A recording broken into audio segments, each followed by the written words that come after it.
अत्याचार सहते थे।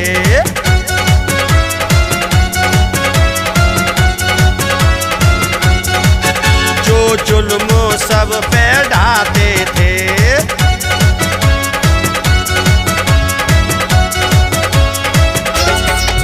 जो अत्याचार सहते थे, जो जुल्म सब पे ढाते थे।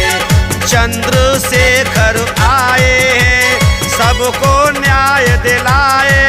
दुश्मन की नींद टूटी है, किस्मत इनकी फूटी। ऐसा शेर आया अंधेरों में सवेर लाया। ऐसा शेर आया अंधेरों में सवेर लाया।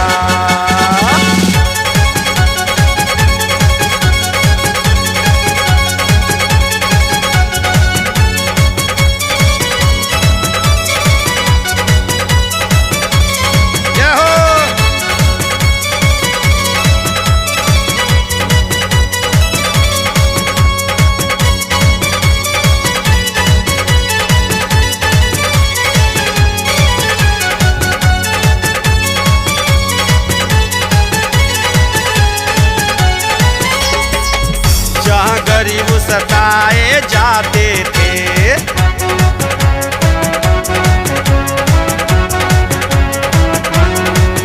जहाँ गरीब सताए जाते हैं, ये सबसे पहले आते हैं।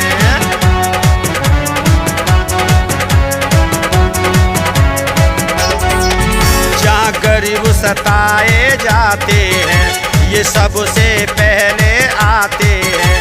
जो नेता वोट ले जाते हैं, फिर पीछे पीठ दिखाते हैं। ना हटेंगे ये डटेंगे, ये कदम है बढ़ेंगे। ऐसा शेर आया अंधेरों में सवेर लाया। ऐसा शेर आया अंधेरों में सवेर लाया।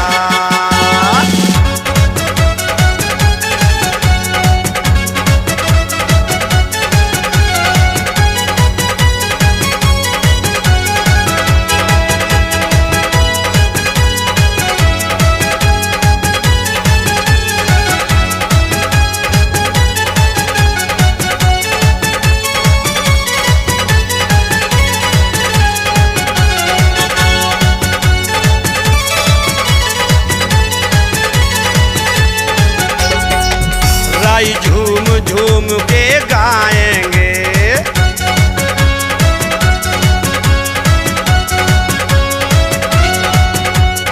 इनको शीश झुकाएंगे।